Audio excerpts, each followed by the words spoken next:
Hello and welcome back. In this lesson, we're going to review the steps to view a Windows 10 computer starting for the first time. When we was working in the previous PowerPoint, the computer was finished of installing the operating system, so I paused the installation. This is one of the features that the Oracle VirtualBox has, so you can pause the status of a computer and then resume it. So right now, if you see on my dashboard, I have the Windows 10, but it also has an icon. It says saved. To resume this state, you just need to click on here, start, and then it says it's restoring. So now we're going to see how it looks like. What is the first menu?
Make all channel personal assistant. Nope.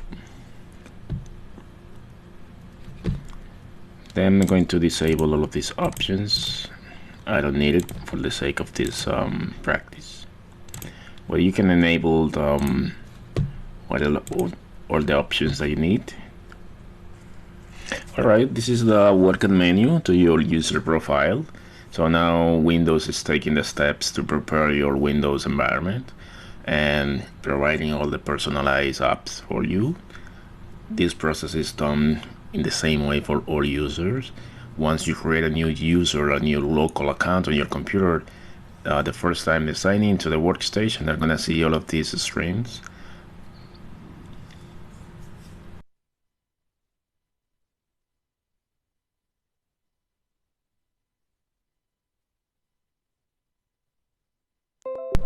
Alright, so this is the welcome menu, so it detects my network automatically. You hit yes. I'm not really sure because I don't have any other networks at this location.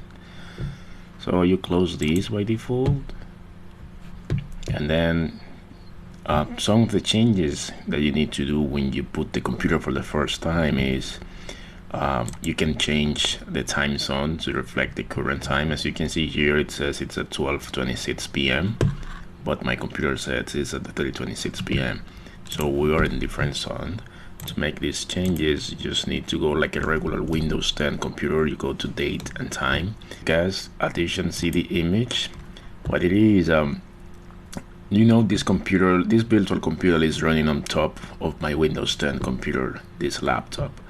When you install these utilities, you're installing some of the drivers and some of the settings from my host computer into this virtual machine, so the virtual machine can operate with better performance, with a better graphical interface, and with better display settings.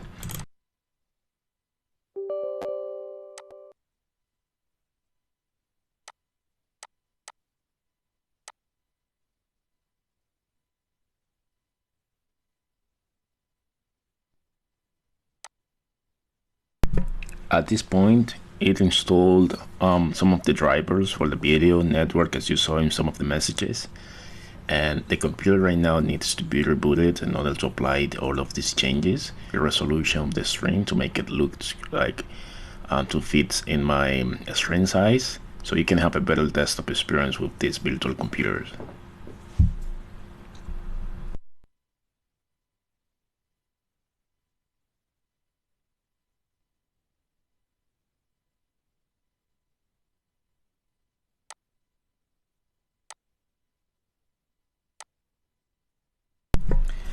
So right now I have a full overview and full screen of the virtual computer.